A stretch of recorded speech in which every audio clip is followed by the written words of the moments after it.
Bien, mis queridos niños, con este vídeo empezamos el tema del románico, que es un tema muy cortito y muy mono.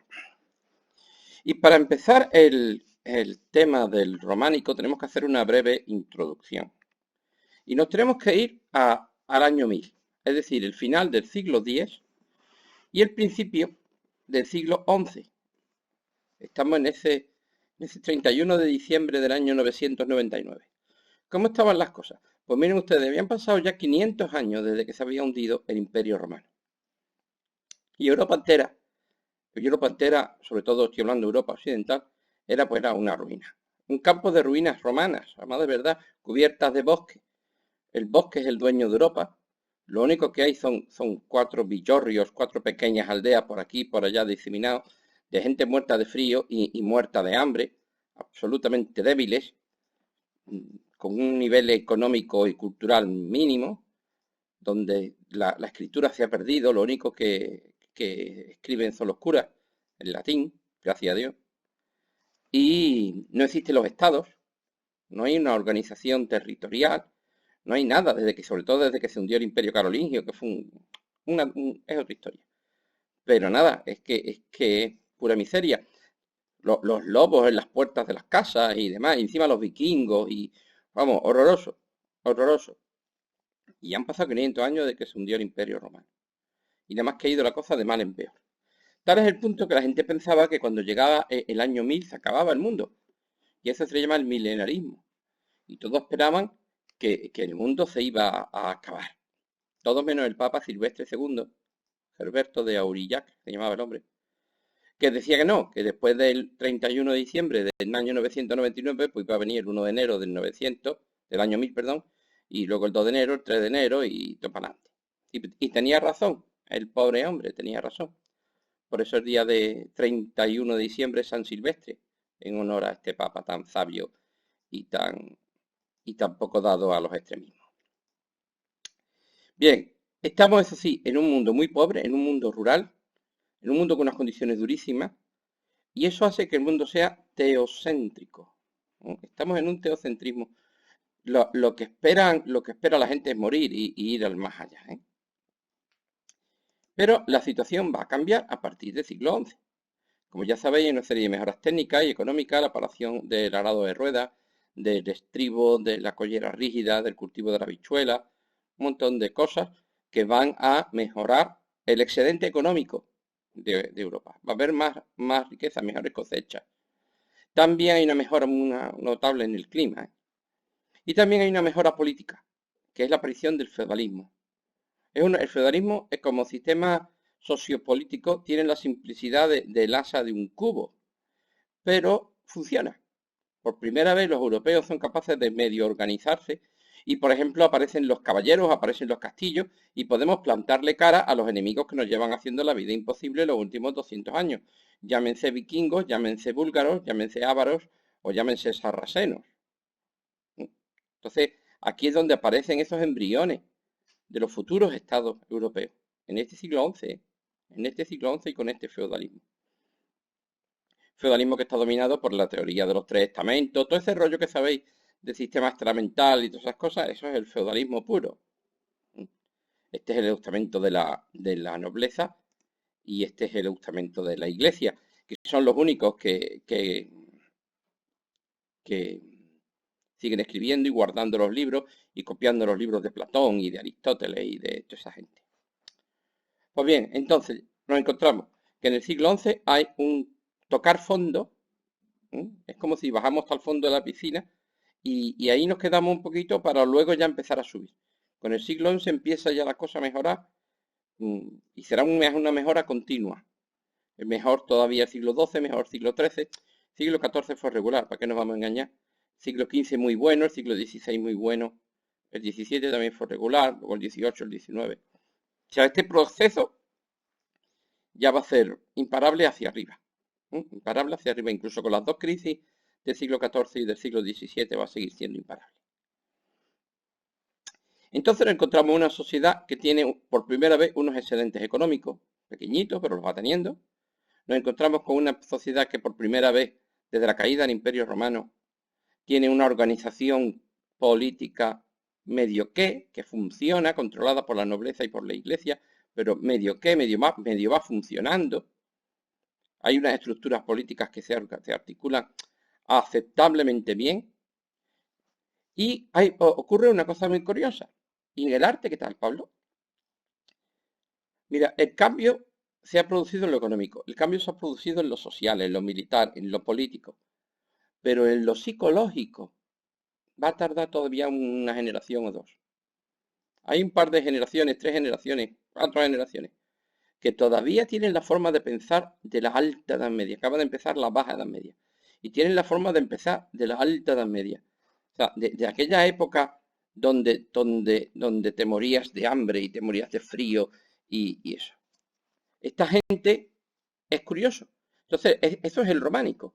El románico es que empezamos a tener dinero para poder construir, para tener una arquitectura decente, pero todavía tenemos una mentalidad de alta Edad Media, una mentalidad profundamente teocéntrica. ¿Cuál es la frase que hay que decir del románico? Para el hombre del siglo XI todavía, el mundo es un valle de lágrimas. Es decir, Dios es para nosotros, es un juez muy severo, que nos trae a este mundo para que suframos y aguantemos. Y si no nos salimos del camino, y si seguimos sus normas, luego, cuando muramos, seremos recompensados en el más allá. Por el contrario, si no seguimos sus normas y pecamos, pues iremos al infierno. Esa es la idea que tienen este teocentrismo. Lo importante es asegurar la salvación del alma. Lo importante es asegurar la salvación del alma. Una cosa, el hombre del siglo XI desprecia el mundo material. O sea, para ellos el mundo material es hambre, el mundo material es frío, el mundo material son lobos que se comen a los niños, el mundo material es un bosque oscuro. A ellos no le tienen ningún interés, como dicen los cristianos, no, mi reino no es de este mundo. Mi reino no es de este mundo. Entonces se crea esa paradoja tan curiosa. Por un lado, una economía que ya empieza a funcionar, pero unas mentalidades todavía muy medievales. Hombre, en pleno siglo XI, ¿qué quiere que sea? Pablo, ¿eres tonto? Bueno, sí, vale, vosotros me entendéis. Muy teocéntricas, muy profundamente teocéntricas. Luego veremos que esto cambiará con el gótico. Con el gótico la mentalidad empieza a dulcificarse, empieza a dársele más importancia al mundo material y empieza a relajarse la gente un poquito. Porque por eso será ya dentro de 3 generaciones. Pero mientras tanto, en este siglo XI nos van a dejar un románico que es precioso, por cierto. Vamos allá. Para entender lo que es el arte, quiero que veáis este pueblo. La foto no es muy buena, pero bueno. Este pueblo es Conques. Esta es la iglesia de Santa Juana de Conques. Un sitio que os recomiendo, se come de la muerte por aquí. Mirad el pueblo. ¿Os dais cuenta que la iglesia es tan grande como el pueblo? Y estamos hablando de Conques en el siglo XX. Teníais que haber visto Conques en el siglo XI. 4 chozas de mala muerte con techo de brezo habría sido Conques cuando se hizo la iglesia. ¿Entendéis el esfuerzo económico que supuso para la gente de este pueblo y de los alrededores, ¿no? De los 4 villorrios que hay alrededor, que no hay más, el resto es bosque. Sigue siendo bosque hoy, así que figuraros cómo era en el siglo XI. El esfuerzo que fue para esta gente construir semejante monstruo, esto es un pedazo de iglesia de cuidado, ¿eh? Semejante monstruo, ¿por qué lo hicieron? Si encima eran pobres, si encima tenían los justitos, ¿eh? Oye, que tienen los justitos, que no tienen... ¿Cómo es que todo lo que les sobra se lo gastan en construir una iglesia tremenda? Pues esta es la función del arte, del arte románico. Ah, por cierto, otra de las cosas que empieza a funcionar, no le he dicho, es que empieza a haber una comunicación. Y en esta comunicación es muy importante la comunicación por el Camino de Santiago. Las ideas circulan por el Camino de Santiago. Hay otra vía de comunicación fundamental, que ya la veremos luego, sobre todo en el gótico, que serán a finales de esta época, que serán las cruzadas. Las cruzadas. Bueno, entonces, ¿qué es lo que quiere el tío del románico cuando construye una iglesia? Pues entonces os digo, el mundo es un valle de lágrimas que venimos a sufrir. Nosotros estamos aquí en una prueba. Y ya os digo una cosa, pecadores somos todos. Pecados, aquí no se libra nadie. Entonces, la única posibilidad que tenemos de que encima de lo que hemos sufrido en este mundo, no nos caiga ahí al infierno, y el infierno del románico es chungo, es la misericordia de Dios. Miserere mei domine. O sea, Dios se tiene que apiadar de nosotros. O sea, tenemos que darle penita, tenemos que decirle, no, por favor, mira, perdona nuestros pecados. Entonces, ¿cuál es la función del arte y sobre todo de la arquitectura religiosa? La expiación de los pecados, en esta búsqueda de la salvación. Es decir, yo como he cometido pecado, luego me arrepiento, y con espíritu de contrición y propósito de enmienda, gasto todo mi esfuerzo en construir una preciosa iglesia. Una iglesia lo más grande, lo más bonita que yo pueda hacer en honor a mi Salvador. Y entonces Dios, pues se sobreentiende que nos va a perdonar. Por lo cual, construir una hermosísima iglesia es asegurarte que no está nada seguro, todo depende luego de lo que tú hagas, ¿eh? Pero vamos, ayuda bastante a asegurarte la salvación. En el fondo, estas iglesias grandes no son más que gritos de la humanidad pidiendo ayuda a Dios. O sea, en este mundo de miseria, en este mundo de hambres y de fríos del siglo XI, que está empezando la mejora económica, pero digo que está empezando, que esto es poquito a poco, estas iglesias son un grito de socorro. Literalmente son un grito de socorro hecho. Esa es la frase. Miserere mei domine. Apiádate de mí, Señor. Por supuesto, esto es teocentrismo donde lo haya. Entonces vamos a hacer una iglesia, ¿no? Vamos a gastar nuestro esfuerzo económico, nuestro excedente económico en construir una iglesia. Pero aquí está la gracia. Vamos a construir una iglesia no como hasta ahora, porque hasta entonces sí había iglesia. Pero es que en aquella época las iglesias pues se hacían con madera. Hombre, considerando que vivimos en mitad de un bosque, pues usar la madera puede parecer lo más razonable. Pero es que tiene un problema la madera, los rayos. Cuando un rayo cae sobre una iglesia de madera no deja ni la ceniza, vamos, arde enterita. Entonces, el hombre del siglo XI, que tiene un poquito más de dinero, y la iglesia del siglo XI, que es la que está detrás de todo esto, dice, no vamos a construir las iglesias de madera. Vamos a hacerlas como los romanos. Vemos las ruinas de los romanos. Ellos ven las ruinas de los romanos, se quedan espasmados de lo grandes que eran. Pues vamos a hacer unos edificios tan grandes como los de los romanos, con las técnicas de los romanos, para demostrarle a Dios lo que le queremos y que nos debe de perdonar. Por eso se llama románico. ¿Y cómo hacían los techos los romanos? Los romanos hacían los techos con bóvedas de cañón, o mejor dicho, de medio cañón. Bóvedas de medio cañón. Y vamos a hacer estas bóvedas de medio cañón reforzadas con arcos fajones. Estos de aquí, los que forman como una faja en el cuerpo de la iglesia, son los arcos fajones, que son de refuerzo de la bóveda. Y por fuera, cada arco fajón va acompañado por un contrafuerte. Entonces, aquí no está pintado el arco fajón por dentro, pero ya os digo yo que está. Está el arco fajón y el contrafuerte. Y la bóveda de medio cañón. Así construyeron los romanos y así vamos a construir nosotros. ¿Por qué? Porque cuando una iglesia tiene el techo de piedra y luego ponen un techo de madera encima, ¿eh? Por ejemplo, mirad aquí. ¿Veis este techo? Esto es un techo de madera. Lo que pasa es que debajo de este techo hay un techo de piedra. ¿Qué pasa si cae un rayo? Pues el techo de madera arde como las topas, pero la piedra no. La piedra se queda. Lo único que hay que hacer es un techo nuevo. De hecho, las iglesias románicas están ahí. Y os puedo asegurar que han caído muchos rayos sobre ellas, ¿eh? En los últimos 1000 años. Bien, entonces vamos a hacer unas bóvedas de medio cañón increíbles. Eso tiene un problema, el peso. Esto pesa como un mundo. Y esto es lo que va a definir la arquitectura románica. La arquitectura románica está como soportando continuamente una presión. Tú ves una iglesia románica y miras esas bóvedas y dices, Dios mío, lo que pesa esto. ¿Y cómo se nota esto en los soportes? Por ejemplo, las ventanas van a ser mínimas, las columnas son decorativas. En el románico solamente hay columnas de verdad en los claustros, ya lo veremos. Todo lo demás son falsas columnas. Esto no es una columna de verdad, esto es una falsa columna. Lo que hay en el románico son muros enormes y pilares enormes, muros de 3 metros de espesor. ¿Por qué? Porque hay que soportar unas bóvedas que pesan un mundo. Aquí tenéis la bóveda de medio cañón. Esta está un poquito aplanada, pero bueno. Es la bóveda de medio cañón con arcos fajones. ¿Veis las columnas que son decorativas?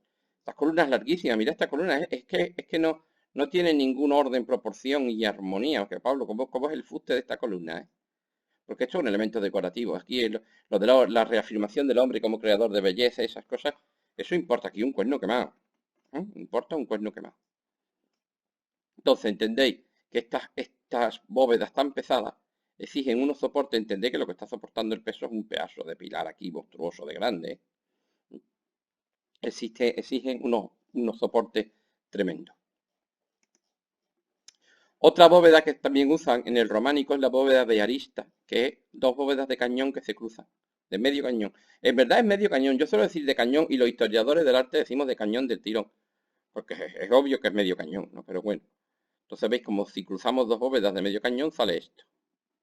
Esto se usa para las naves laterales y cualquier espacio que sea cuadrado. Está muy bien, pero solamente se puede aplicar en un cuadrado. No existen bóvedas de aristas rectangulares, no se puede. Y las ventanas, claro, si ponemos un peso enorme de piedra encima, pues tenemos que usar unos pilares tremendos, unos muros gordísimos. Y mirad las ventanas. Esto se llama ventana de saetera, ¿sí? Porque en los castillos tiraban las flechas por aquí. Pero es que también la tienen las iglesias. O sea, esto tiene un palmo de luz. ¿Acordáis lo que era la luz? La distancia entre dos soportes. ¿Por qué? Porque es que no podemos abrir más. Si abrimos más se hunde esto. Entonces la hacemos así de larga para que entre el máximo de luz posible. Pero entonces nos encontramos con unos edificios de las iglesias románicas muy oscuras, muy grandes, ¿eh? Pueden ser muy grandes. A veces hay algunas que son muy pequeñas. Habrá miles, se hicieron miles y miles y miles de iglesias en Europa en el siglo XI, ¿eh? Es que es una burrada. Es curioso, el románico dura muy poco. Dura el siglo XI y la primera mitad del XII, y ya está. Y en esos 150 años se construyeron miles y miles de iglesias en Europa. Oye, se conservan, ¿eh? Se conservan. Hombre, claro, tan macizas como no se van a conservar. Aquí tenéis otra ventana típicamente románica, ¿no? El elemento típico es el arco de medio punto, como los romanos. La forma de construir sillares de piedra perfectamente bien labrados, como los romanos. Ellos una cosa, la gracia para que Dios nos perdone es que hagamos un edificio extraordinario. Lo más grande y lo más chulo que podemos hacer. Si no tiene maldita la gracia, ¿eh? Pero eso sí, con estas ventanitas, porque aquí dentro seguro que hay una bóveda de piedra que pesa una barbaridad. Bien, vamos a ver las partes de la iglesia románica. Y el ejemplo que vamos a poneros siempre va a ser el mismo. La misma iglesia que hemos visto antes, Santa Fe de Conques, en el Perigord, en Francia. En el Camino de Santiago francés, dedicada pues a Santa Fe. Bien,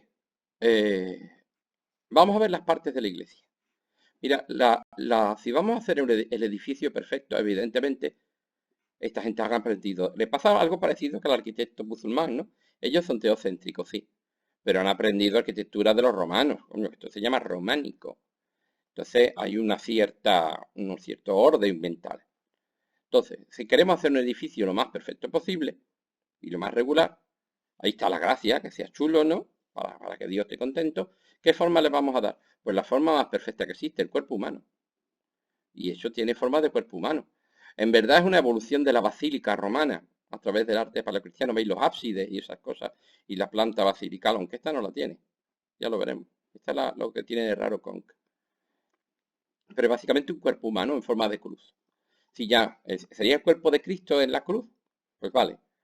Por eso a esta parte de aquí le llamamos cabecera, es decir, esto de aquí es la cabecera. Esta parte de aquí son los brazos, es decir, estos los brazos. Esto es el cuerpo de la iglesia, ¿no? Que es esto de aquí.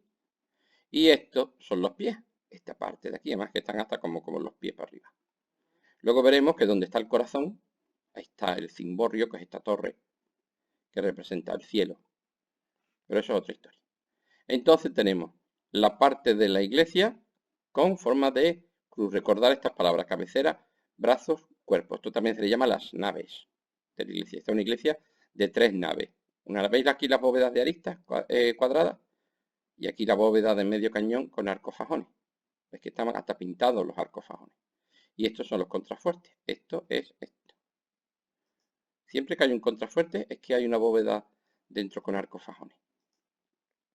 Bien, ¿qué más tenéis que saber? Que a los brazos en verdad se les llama transepto, que es el nombre bonito. Y donde se cruzan los brazos con el cuerpo de la iglesia se le llama, pues como su propio nombre indica, el crucero. Esto es el ábside, ¿verdad? Y luego veremos este elemento que se llama la girola y estos elementitos que se llaman absidiolos. Bien, esto es muy fácil de entender, ¿eh? Porque una cosa es una estructura muy lógica. Os fijaros una cosa, el ábside sirve pues para que el cura cuando de misa aquí se le oiga, para resaltar el altar, para resaltar el altar, y sobre todo tiene una función estructural, que es reforzar esta esquina. Dice Pablo, y esta esquina, el peso de las torres se encarga de reforzarlo también. O sea, en un lado están las torres, que funcionan para soportar el peso, y por otro el ábside. El ábside de las torres hacen juego para soportar la iglesia. Bien, vamos a ir viendo la primera parte de la iglesia. Y la primera parte de la iglesia vamos a entrar es la portada. Mejor dicho, perdón, la fachada. Esta es la fachada principal, esto sería la fachada lateral. Pero esta es la fachada principal. Y dentro de la fachada, que como veis suele tener dos torres, dos campanarios, dice Pablo, los pilonos egipcios, los templos egipcios tenían dos torres también. Los pilonos, pues sí que es verdad. Pues son los dos campanarios y esta es la fachada. Y esta parte de aquí, más bonita y más decorada, es la portada. ¿Entendéis lo que es la portada? La portada es por la puerta. Vamos a ir viendo. Aquí se ve muy bien. Todo esto que estamos viendo está en Nuestra Señora la Grande de Poitiers. Los nombres de las iglesias, cuando yo os diga este nombre hay que sabérselo, hay que sabérselo. Yo es que me las conozco, que queréis que os diga. Pero cuando yo os lo diga, esta no hace falta. ¿O sí? No, Pablo, no. Sí, hombre, no. Pues bien, esta es la fachada y esta parte tan chula y tan bonita es la portada, que como veis tiene arcos de medio punto. Y es la entrada principal. Normalmente está mirando al oeste, porque el altar está mirando al este, donde sale el sol. Bien, esta es Conques.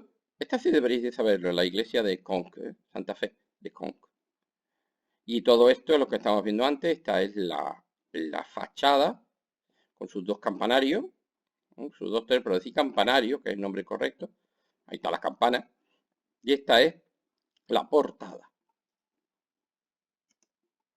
Esta es la portada, ¿no? De Conques. Veis que esta parte ya la veremos. Esto lo vamos a ver sobre todo en escultura, que es muy importante en la escultura románica. Pablo, me vais a decir, yo estoy viendo aquí la representación simbólica de la tierra, el rectángulo y el cielo, el semicírculo, bueno, el círculo, ¿no? El círculo. Pues claro, además si os dais cuenta, aquí van a estar las estatuas de los santos y de la gente de la tierra, y aquí están los santos que están en el cielo y las estrellas, los símbolos del zodiaco, Dios, la Virgen y todas esas cosas. Evidentemente, este es el universo celeste, pero celeste de cielo, no del cielo sky que dicen los ingleses, del cielo heaven, del cielo el heaven, de cielo cielo. Y este rectángulo es la tierra. Pero vamos que si os pongo así, la iglesia, este rectángulo y este rectángulo hasta aquí es el mundo de las personas, es la tierra, y este semicírculo también es el cielo, ¿no? Es el altar. Aquí está el altar de la iglesia, que también representa el cielo. Cada uno de los absidiolos, a su vez, que aquí es donde están las imágenes de los santos y las reliquias, y aquí eso, están representando el cielo, mientras que la gente pues, está escuchando misa aquí, en la tierra.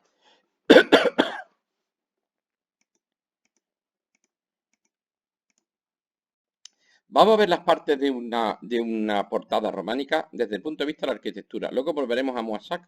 Esta es la de Moissac. Esta, un chico suena, pero tiene que sonar en escultura. La escultura es una maravilla. Bien, os digo. Lo primero que me llama la atención, aunque aquí está muy poco desarrollado, son las arquivoltas. En esta sí estaba muy desarrollado. ¿Veis las arquivoltas? Bum, bum, bum, bum, bum, bum, bum. En la iglesia románica sí tiene figuras, y es muy normal que tenga estatuas chiquititas. Están radialmente dispuestas. Veis que están mirando al centro, ¿verdad? Estas arquivoltas tienen una función simplemente decorativa, pero también estructural. Entendéis que el muro es muy, muy, muy gordo. El muro es muy gordo. El muro puede medir 2 metros, 3 metros de anchura. Si hiciéramos solamente la puerta, saldría un pasillo. Y saldría feísimo. Entonces, para que no se note tanto esta anchura, ponemos un arco pequeñito, luego otro arco pequeñito más ancho, otro arco pequeñito más ancho, otro arco pequeñito más ancho. Y vamos poniendo arcos cada vez más grandes para que esta diferencia de grosor se disimule con un elemento decorativo chulo. Es que si no quedaría un pasillo muy feo, ¿eh? Pues aquí están las arquivoltas. Arquivoltas, no alquivoltas, arquivoltas. En medio hay una zona muy decorada de piedra que se llama el tímpano. A mí me recuerda a los frontones de los templos griegos. Está lleno de esculturas. Esto en su día estaba pintado de colores. Y es el tímpano. Y suelen ser muy bonitos. Los tímpanos románicos son una maravilla. Este en concreto es una maravilla. Pero el problema del tímpano es que pesa muchísimo. Y entonces en el tímpano ponen, para soportarlo, una especie de soporte, que puede ser una columna o no, en este caso un pilar, que se llama el parteluz. Parteluz. ¿Por qué se llama el parteluz? Porque si esto era la luz, el parteluz la reduce a la mitad, ¿no? Entonces, este es el parteluz. Entonces tenemos parteluz, tímpano y arquivolta. Vamos a poner otro ejemplo que se vea mejor. Esta es una puerta chiquitita. ¿Veis lo que os digo el grosor del muro? El muro llegaría hasta aquí. Entonces, si fuera solamente la puertecita esta, sería feísimo. Este muro es gordo, ¿eh? Entonces, aquí no hay tímpano, ni parteluz. ¿Por qué? Porque es una puerta muy chica. Pero sí hay arquivoltas. Perfectamente bien se ven las arquivoltas. Y estos lados están las falsas columnas o a veces estatuas columnas. Ya lo veremos. Aquí otra vez vemos las arquivoltas. Representación del cielo. Dice Pablo, esto parece un arco de triunfo romano también. Por supuesto que tiene una enorme influencia de los arcos de triunfo romanos. O esta, lo mismo, aquí están las arquivoltas, aquí está, las figuras, os dais cuenta, no están colocadas en el sentido románico. Ya lo veremos, eso está más en el sentido, bueno, no os liéis con esto. Bien, las arquivoltas, esto está en España, por este arco polilobulado que recuerda al Islam, esto es España. O esto es España, porque yo estoy viendo aquí un alfiz. Cuando veis elementos musulmanes es España. Bien, y aquí tenemos otra. Entonces yo estoy viendo las arquivoltas muy decoradas, el tímpano, que aquí en este caso es un tímpano un poquito zozo, y el parteluz. Lo normal en el parteluz es que esté representada la estatua del santo o santa al que está dedicada la iglesia. Por ejemplo, la iglesia de Santa Fe de Conque, pues quien tendría que estar en Santa Fe. En Santiago de Compostela, ¿quién está? Pues Santiago. Y en, yo qué sé, en San Pedro del Vaticano, porque tenía que estar en San Pedro. Eso lo entendéis, ¿no? Porque es como si el santo saliera a la puerta a recibirnos. Nosotros vamos de visita, pues viene el santo y dice, hola, ¿qué hay? Y a los lados, también están más santos y más figuras. Eso se llama las estatuas columnas. A veces pueden ser falsas columnas como esta, ¿veis? O estas, o estas, y ya está. O, si son más chulas, ponen estatuas columnas, es decir, estatuas que se pegan a una columna y casi tienen la forma de la columna. Fijaros, entonces, ¿esto quedaría? Esto sería el cielo, esto sería la tierra y en la parte alta de la tierra los santos, porque los santos vivieron en la tierra pero ahora mismo están en el cielo, como elemento intermediario del culto cristiano, entre la humanidad y Dios. Estos son estatuas columnas. Dice Pablo, esto es muy feo. No, esto que va a ser feo, esto es precioso, hombre, esto es precioso. ¿Entendéis por qué les llamamos estatuas columnas? Porque en vez tienen la forma exacta de la columna. Esto ya lo veremos cuando veamos la escultura románica. Esto es una maravilla, vamos. Yo las veo y me encantan. Dice Pablo, tú tienes un... No, en serio, esto es chulo. Aquí tienes más estatuas columnas. ¿Ves qué cosa más bonita? Y hay algunos tímpanos increíbles. Este es el más chulo, en mi opinión, este es el más chulo del mundo. Y está en Santiago de Compostela. Este es el famoso pórtico de la gloria de Santiago de Compostela. Y entonces vamos a ver los elementos. Aquí estarían las arquivoltas que están tapadas por toda esta fila de estatuas de santos, los famosos 24 ancianos del Apocalipsis, pero bueno. Aquí estaría el tímpano con Dios Padre. Aquí estaría Santiago en el Panteluz, en la iglesia de Santiago de Compostela, pues de Santiago. Y está acompañado pues montones de santos que están en la parte rectangular de la iglesia. Es decir, esto es el cielo y los santos vivieron en la tierra, pero en la parte de arriba. Y están como a medio camino, ¿no? Están como a medio camino entre los hombres de este mundo y el cielo. Y luego vemos la iglesia allá adentro y yo estoy viendo una bóveda de medio cañón con arcos fajones, ¿verdad? Y 3 naves, ¿no? Bien. Antes vamos a entrar en la iglesia, pero llevamos ya 29 minutos, así que vamos a detener la grabación y vamos a darle una oportunidad a que este hombre descanse un poquito y haga una gárgara y luego ya seguimos. Hasta ahora.